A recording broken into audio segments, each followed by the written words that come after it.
Alors, bonjour à tous, un petit tuto ici pour la partie contrôle d'équipement ou contrôle de montage. On va apprendre à voir si un verre a été taillé à la bonne cote et pas trop grand. Donc, pour ça, on va utiliser ce petit appareil qui s'appelle un tensioscope, T-E-N, vous voyez, j'ai marqué Silor, T-E-N 0,70, un tensioscope. C'est un appareil qui permet de mettre en évidence les tensions. On va expliquer ce que c'est que les tensions. Là, on regarde juste ce qui se passe quand vous allumez. Vous avez une lumière en dessous, vous avez un filtre ici par-dessus, et puis on va voir ce qui se passe. Les tensions, qu'est-ce que c'est? Les tensions, c'est ce qui se produit dans un verre quand il est un petit peu trop grand par rapport à la monture et qui va être trop serré dans la monture. S'il est trop serré, il va être compressé, écrasé un petit peu, et ça va provoquer ce qu'on appelle des tensions. Je vous montre un exemple ici. On a un verre organique. Voilà. Si je mets un verre organique dans le tensioscope et qu'il n'y a rien autour, bah, il n'y a rien de particulier à remarquer. Vous voyez, on reconnaît un verre organique parce qu'il y a des petites zones un peu sombres comme ça, un peu blanches, mais bon, il y a rien de particulier. Si par contre je prends le verre qui a été déjà monté dans cette monture et qui est un petit peu plus grand par rapport à la monture, regardez ce qui commence à apparaître. On voit vraiment presque des arcs-en-ciel.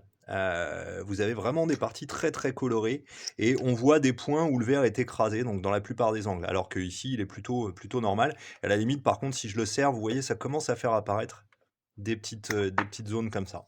Ok.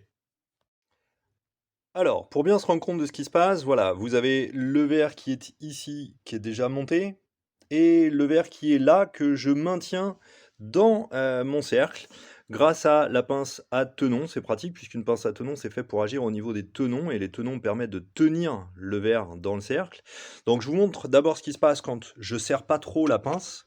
Hop, donc voilà, même pas trop serré, on commence à avoir des marques parce que je suis obligé de le maintenir un petit peu, mais regardez ce qui va se passer quand je vais serrer fort la pince à tenon, comme le ferait la vis une fois dans le cercle. Vous voyez, on commence à voir apparaître toutes ces zones-là, toutes ces contraintes, toutes ces tensions, voilà. Et puis des parties un petit peu plus colorées. Donc là, clairement, ça veut dire que mon verre est trop grand.